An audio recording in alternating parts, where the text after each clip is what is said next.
Bueno, un saludo muy especial a todos los hermanos allá en Sabana Grande, la iglesia Alfa y Omega, que cumple su primer año. Es una baby, es una bebé, pero sabemos que Dios es el que da el crecimiento. Unos son los que siembran, otros son los que riegan, pero nuestro Dios es el que produce el crecimiento. De Él es el querer como el hacer. Impulsa nuestro corazón y usa la iglesia para la extensión del reino de Dios y para que podamos ver sus maravillas y sus prodigios en estos tiempos sobrenaturales. Quiero decirle a todos mis hermanos que me están viendo que la iglesia no es una iglesia de crisis, ni de pobreza, ni de escasez. La iglesia del Señor, y mucho más en estos tiempos que para el mundo son difíciles, es la iglesia de lo sobrenatural, es la iglesia de los milagros.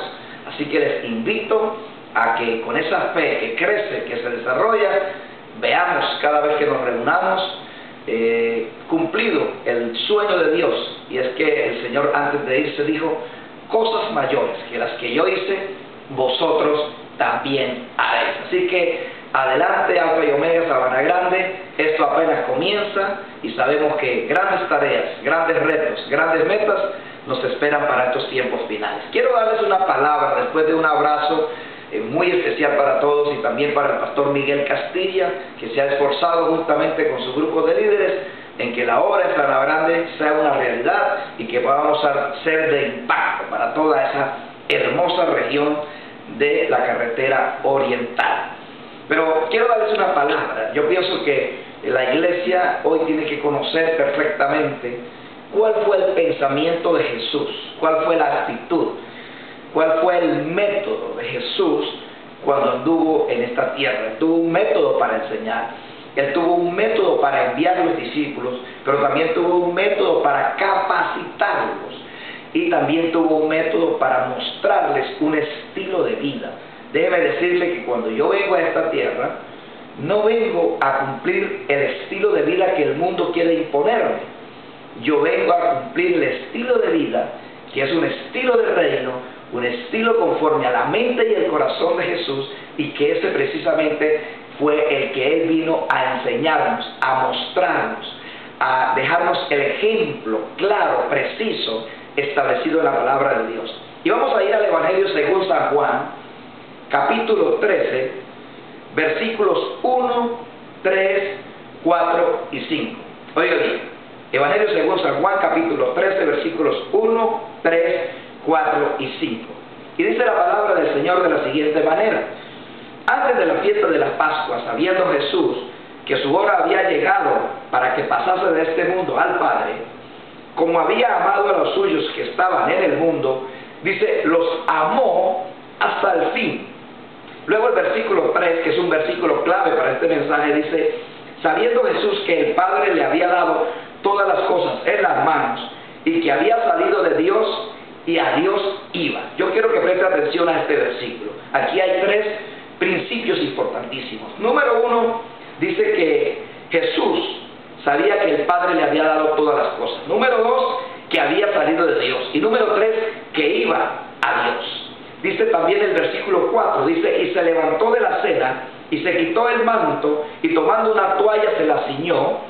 Luego puso agua en un lebrillo y comenzó a lavar los pies de los discípulos y a enjuagarlos con una toalla con que estaba ceñida.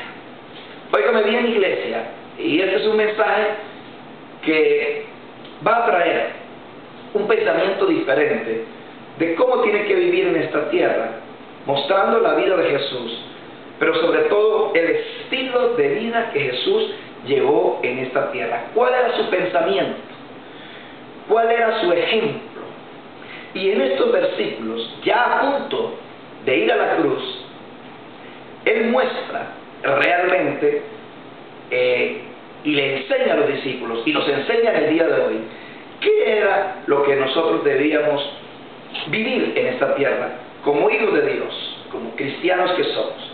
Y lo número uno es la que Jesús conoció siempre, desde el comienzo hasta el final, cuál fue el propósito por el que Él vino.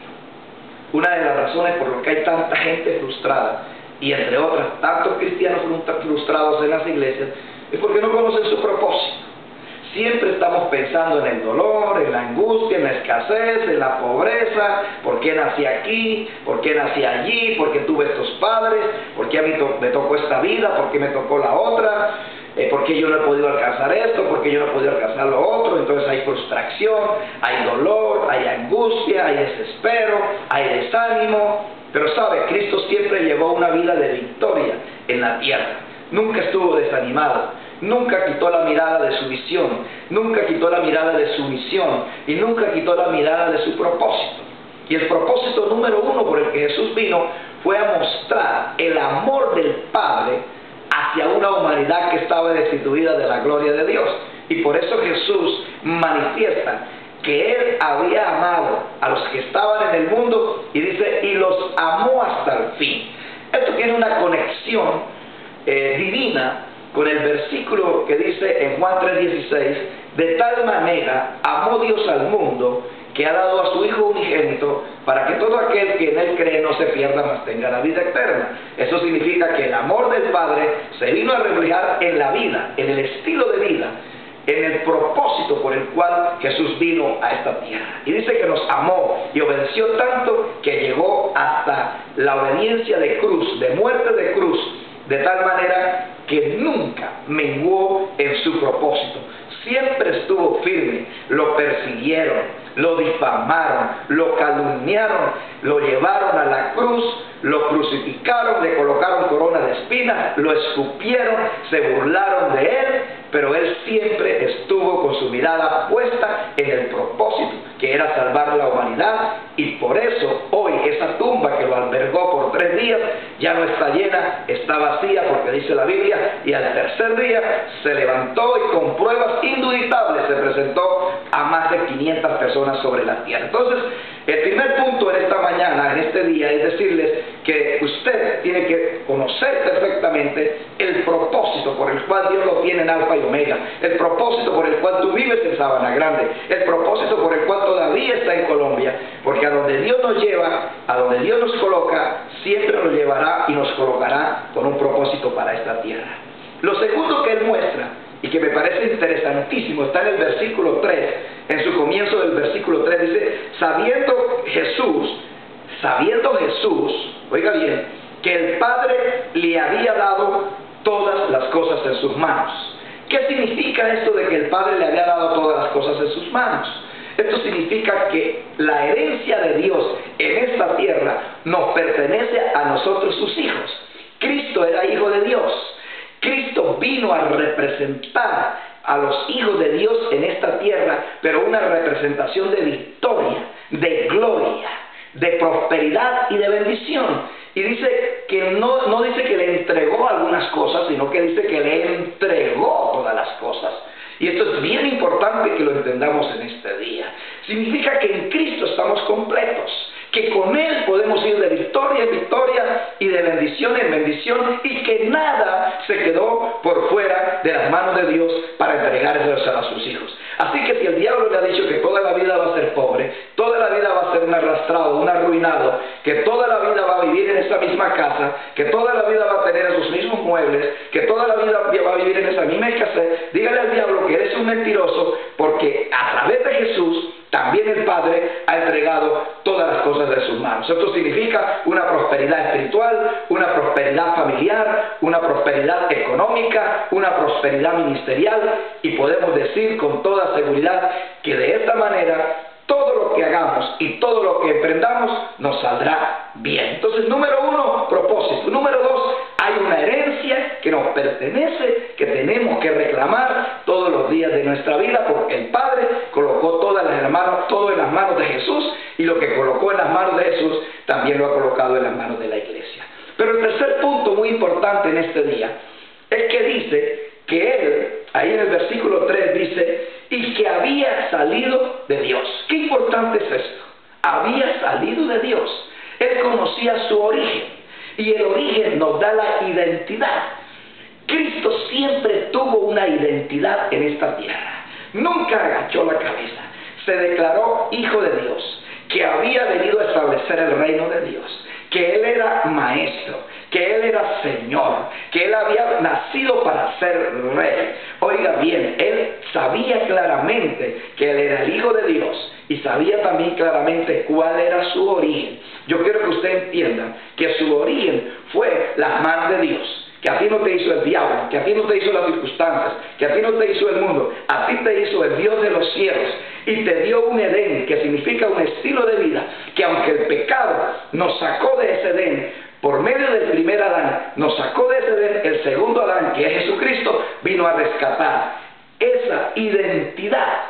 Y por eso la identidad de la iglesia hoy es Cristo, porque Cristo es la cabeza de la iglesia. A donde quiera que tú vayas, sepa una cosa, es Cristo como cabeza quien va delante de ti, quien te abre puertas, quien te abre camino, y donde Él abre nadie cierra, y donde Él cierra nadie abre. Entonces es bien importante que usted entienda que tu identidad es hijo de Dios, que tu identidad es Cristo, y Cristo no es un derrotado, Cristo no es un ser caído. Cristo, el Hijo de Dios, se levantó en victoria y hoy está sentado a la diestra de Dios Padre para que usted y yo también estemos sentados con Él en lugares celestiales. Luego nuestra identidad nos da la victoria, nos hace levantar la cabeza, nos quita la vergüenza del pasado, nos limpió del pecado y esa identidad hoy se ha colocado sobre nosotros como cabeza para que donde nosotros vayamos, su gloria, su poder y su amor siempre vaya manifestándose también en nosotros como hijos de Dios.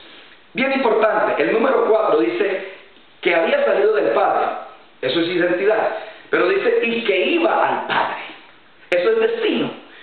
Todos los hijos de Dios tenemos un destino claro, tenemos un puerto seguro, que Cristo vino a darnos ese puerto seguro, y ese puerto seguro es que hay un cielo nuevo y hay una tierra nueva, y que toda la vida no va a ser escasez, toda la vida no va a ser problemas, toda la vida no va a ser angustia, toda la vida no va a ser llanto, porque el Señor dijo, en la casa de mi Padre muchas moradas hay, voy pues a preparar morada para que donde yo esté, vosotros también estéis. Es decir, el Señor nos habló de un destino, de un camino. Y Él dijo, yo soy el camino, yo soy la verdad, yo soy la vida. Es decir, que todo el que tiene a Cristo en su corazón tiene un destino asegurado porque Él dijo, yo tengo una identidad porque vine del Padre, pero también tengo un destino porque voy al Padre. Y todos los hijos de Dios tenemos ese destino que no podemos despreciar por nada en esta tierra. No importa que por poco tiempo tengamos una aflicción en esta tierra, pero lo que nos espera a nosotros es vida y vida en abundancia. Entonces, número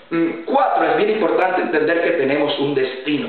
Número 1, quiero repetirles, propósito. Número 2, herencia. Número 3, identidad. Y número 4, destino. Si Jesús fue al Padre, nosotros también vamos al Padre. Porque Él dijo, yo voy a preparar morada para que donde yo esté, vosotros también estéis. Qué lindo es esto, qué precioso, qué hermoso. A mí me emociona saber que no voy a ser simplemente un hombre que nació y murió en esta tierra y no pasó nada. No, yo soy un hombre y usted es un hombre y una mujer, un joven, un niño que tiene destino en las manos del Señor. Pero el número 4 me llama muchísimo la atención y ya para terminar este corto mensaje, que quiero que lo tomes con mucha responsabilidad y con mucho amor. Número 4, hay algo importante y es que Él dice que estando comiendo, cenando con los discípulos, ¿y a quién no le gusta cenar? ¿A quién no le gusta comer? ¿A quién no le gusta sentarse a la mesa? Pero Cristo toma una decisión y muestra que hay cosas en la vida que tienen más prioridad que otras, más que la comida, más que una casa, más que los bienes materiales de esta tierra, porque la Biblia dice de qué le sirve al hombre ganar todos los bienes de esta tierra y perder su alma. Más que todo esto, Jesús mostró que había una prioridad, y esa prioridad se llamaba servicio. Él vino a servir y no a ser servido. Y estando en la mesa, de donde nadie se quiere levantar, Él toma una decisión. Y el quinto punto que yo quiero darle en este día es que usted tiene que ser una persona de decisión. No solo de propósito, no solo de herencia, no solo de identidad, no solo de destino, sino de decisión. Cristo mostró ser un hombre con decisiones. Y aún en los momentos más importantes de su vida, se levantó de la mesa, se ciñó una toalla y comenzó a limpiarles los pies a sus discípulos. Qué lindo ejemplo el Señor nos pudo entregar. Qué lindo es que nosotros podamos servirle al hermano, servirle al prójimo, Por eso el Señor dijo, amarás a Dios con todo tu corazón y a tu prójimo como a ti mismo. El Señor nos mostró hasta última hora que Él había venido con el propósito de mostrar el servicio para la obra de Dios. Hermano y hermana que me está escuchando en esta mañana, si usted no se ha comprometido con Dios, si usted no ha tomado la decisión de renunciar a muchas cosas que le impiden servirle al hermano, servirle a la obra en Sabana Grande, servirle a Dios, discipular, predicar el evangelio, dejar un poco del sueño, un poco de la comida e irse a hacer el trabajo que el Señor nos ha encomendado como iglesia en estos tiempos, entonces es muy difícil que usted pueda ver la gloria de Dios y en consecuencia ver la bendición de Dios en esta tierra. Pero yo no quiero que usted escuche este mensaje y simplemente pase a escuchar un mensaje más. Yo quiero que usted lo tome en su corazón. Yo quiero que usted lo lleve en su corazón. Y entienda que como iglesia del Señor venimos a esta tierra con un propósito exclusivo. Venimos con una herencia, venimos con un destino, venimos con una identidad, pero sobre todo a tomar decisiones correctas, con decisiones que nos conduzcan a puntos de bendición, a destino de bendición, a destino eterno, y eso solamente lo podemos hacer cuando oímos la voz de Dios. Y la voz de Dios hay que oírla. No sea como Pilato, que llevó a Jesús a presentarlo simplemente por lo que había escuchado de los que fueron a entregarlo para que fuera crucificado. Pilato dijo, yo lo que hago es decirle lo que su pueblo dice. Ellos te han traído como malhechor, como violador de la ley, porque usted se considera rey de los judíos. Hagamos como Pedro. Pedro hizo lo contrario de Pilato. Pilato se lavó las manos. Pilato hablaba por chisme, no por revelación. Pilato hablaba por lo que otros le habían dicho, pero Pedro claramente dice, cuando el Señor les pregunta, ¿quién dice el mundo que yo soy? Dijeron, algunos dicen que son Elías, otros dicen que es Jeremías, otros que algunos de los profetas. Pero llega y le hace una pregunta directamente a lo que ya él consideraba el origen de la iglesia primitiva, que eran los discípulos. Le pregunta, ¿y ustedes quiénes creen que yo soy? Y Pedro se levanta y dice, tú eres el Cristo, el Hijo del Dios viviente.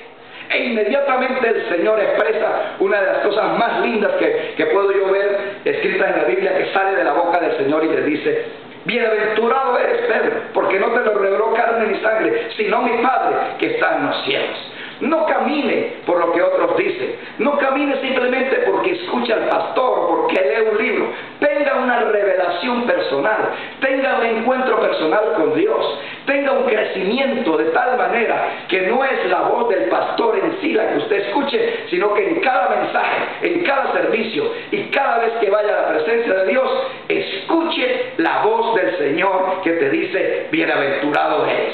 Usted y yo nacimos para ser bendecidos, nacimos para ser victoriosos, nacimos para ser bienaventurados. Iglesia, es el tiempo de levantar la cabeza, mostrando ese propósito, mostrando esa herencia, mostrando ese destino, mostrando esa identidad y mostrando una decisión firme de servirle al Señor todos los días de nuestra vida hasta el fin del mundo. El Señor dijo, no los dejaré huérfanos, les enviaré el Espíritu Santo y Él los consolará. Él les recordará todas las cosas y Él les enseñará muchas cosas más que yo no se las he enseñado. Tenemos al Espíritu Santo, tenemos la palabra de Dios y tenemos todos los medios que Dios nos ha entregado en este tiempo para hacer una iglesia de impacto, una iglesia profética, una iglesia que camine en lo sobrenatural, una iglesia que crea que los cielos están abiertos para los hijos de Dios. El mundo está en crisis, pero la iglesia de Dios jamás podrá estar en crisis. El mundo tiene crisis no porque no haya dinero, no porque no hayan oportunidades, sino porque su fe se ha caído y su mirada se ha quitado del Dios de los cielos. Así que, hermanos de Alfa y Omega, al culminar este primer año de trabajo, de crecimiento, de desarrollo, les animo como apóstol a seguir adelante, creyendo en el Señor, predicando la palabra, haciendo la obra de Dios con una decisión firme que nadie la pueda cambiar. Y recuerda, hermanos lindos, en Cristo siempre estaremos de victoria en victoria y de bendición en bendición. Rendirnos jamás, retroceder nunca, porque en el Señor somos más que vencedores. Dios les bendiga. Un abrazo para Sabana Grande, un abrazo para los pastores, un abrazo para los líderes, un abrazo para todos allí en este hermoso país de Colombia y sobre todo en la ciudad de Sabana Grande. Bendiciones para todos. Bye bye.